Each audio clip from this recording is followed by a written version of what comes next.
Hello, welcome to another session of English Paper 3 with Teacher Nancy. We continue with our analysis of the short stories and finding out, in case a certain short story is set, how do you go about writing an essay on this, which kind of questions would come, and how do we arrive at the details that may be required to bring out when we're answering these short stories. Today we are talking about short story Ghosts. Ghosts from Nigeria by Chimamanda Adichie. From the title Ghosts, remember you might think it's somebody who died. You know that is one of the meanings of the word, but we'll see from the story how that is brought about. But you also know that in English the word ghost has several meanings, not just about somebody dying and they see an image of that. But we also have that when the story begins. But before we go into the books, the story, which kind of questions do we expect possibly on this story? And from the issues that we're going to identify, we have issues on corruption. And as you know, in paper 3, we do not expect to be asked to write about corruption directly. The question would be framed in different ways. It could be like corruption causes suffering to its victims. Whenever there is corruption in institutions, the people suffer. It could also be about how it can be dehumanizing to the ordinary people living in a country or working in a place. So corruption in working places causes problems. That is what we are trying to bring out here in our story. And we have several illustrations of that. It could be about war, because in the story, our main character had to move to another town, that is to America, from Nigeria, this country, because of the war that had taken place or was about to take place in that place where he was living in Nsukka. And maybe we could find out what are these evils. You know, war is evil.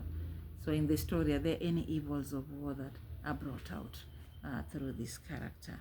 Now let's go to our story and see if we can able to answer that. We could also be asked about the ghosts from the past that could be haunting. Somebody can be haunted. Not exactly the haunting that we know.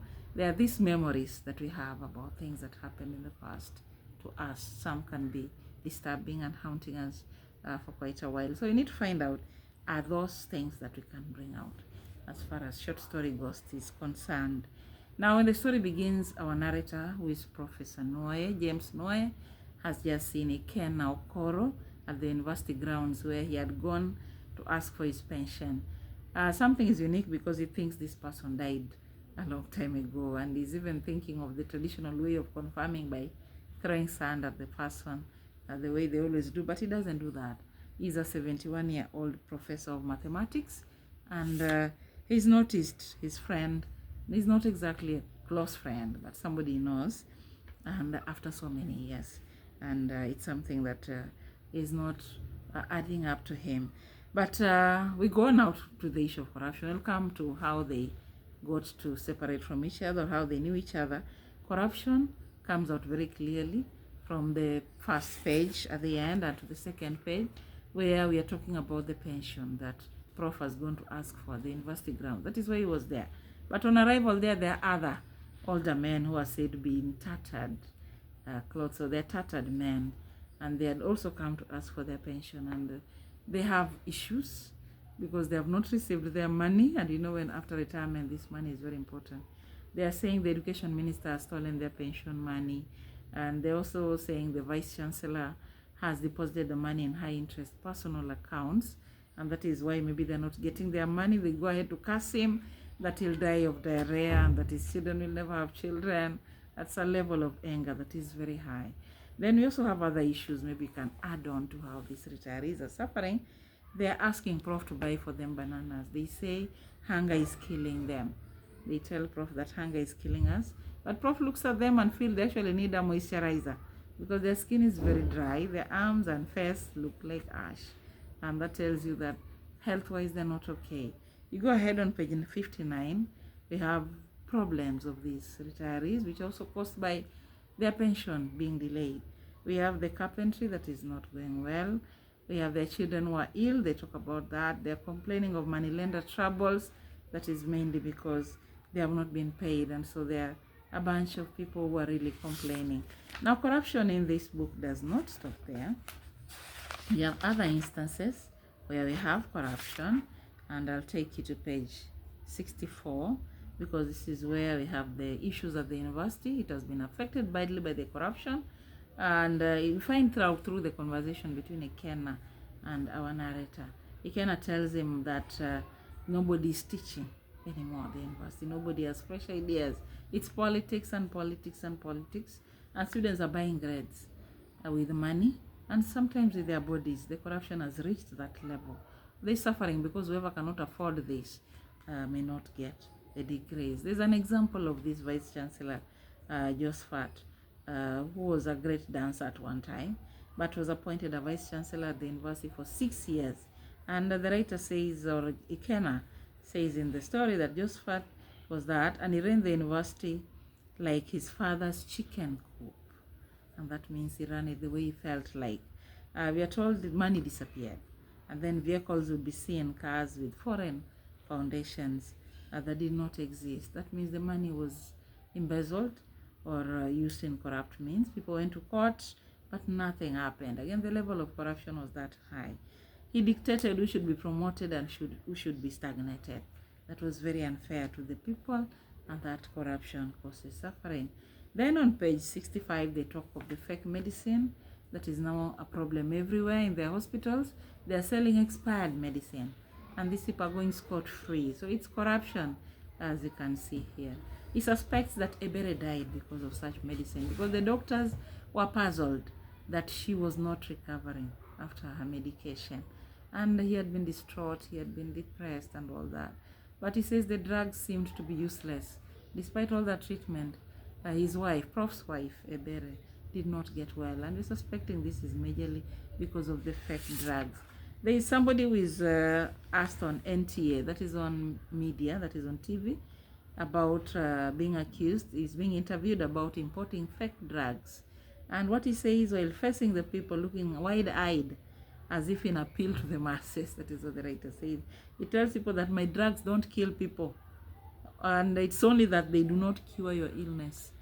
Prof sees this is a very high level of corruption, because how can you say that right on television that everybody can see? And he says he's hoping that this person will be arrested, will not be let go free, so that he can go back to China and India and import more expired medicine that will not actually kill people, but will only make their illness kill them. All these are instances of corruption that a candidate can bring out. When he wants to talk to the daughter, that's another example on page 65. He says he talks to his daughter often on phone, but when the phone goes dead every other week, he hurries off to Nitel to bribe someone to get it repaired. So the bribery beat is also coming in to show that the corruption is at a high level in this community, and it is affecting the ordinary people who may not be able to afford that repair every now and then. Now let's come back to the issue of war that is also highlighted in our story. Majorly, the first one had to do with the displacement of people. He remembers the day they left Nsukka. They were evacuated in a hurry because of the shelling of the federal soldiers that was advancing, the boom boom shelling. That means the bombs and the sounds of firearms was approaching where they were, and they had to be moved away. They were displaced. He remembers the local villagers, and they were walking along, hundreds of them, women with boxes on their heads, babies tied to their backs. There were barefoot children who were carrying bundles. It was so bad. He was also moving away with his wife and his daughter Zik, and later on he tells us that he lost the daughter. So that is the evacuation, and that same day he saw Ikenna driving back, and that same day he tried to stop him and he continued going back. And he remembers it was the same day that 2 lecturers were killed, recurring to that point of killing. And that shows that he thought Ikenna died on that day. So now let's go back to the second point. After displacement, among the evils of war, we have loss of life. Loss of lives in plural. On that day, they were evacuated from Nsukka. Their campus was occupied by these rebels. And the relative of Professor Ezekiel told them that 2 lecturers had been killed on that day. One of them had argued with the federal soldiers before he was shot, and that is when they thought that was Ikenna, because his character was of that type of person who never keeps quiet about issues that is uncomfortable with. Back to the issue of displacement. Sorry to take you back. We have our narrator, Prof, had to move to America after the Villagers Point. Then we also have Ikenna. He says on page 60 that he went abroad on a Red Cross plane. He went to Sweden and had to stay there all this while. And we also have the children who are airlifted to Gabon. All these are instances where we had displacement. Please add them to the other point on displacement. On loss of lives, we have the two lecturers. We have Zik, the daughter to Prof.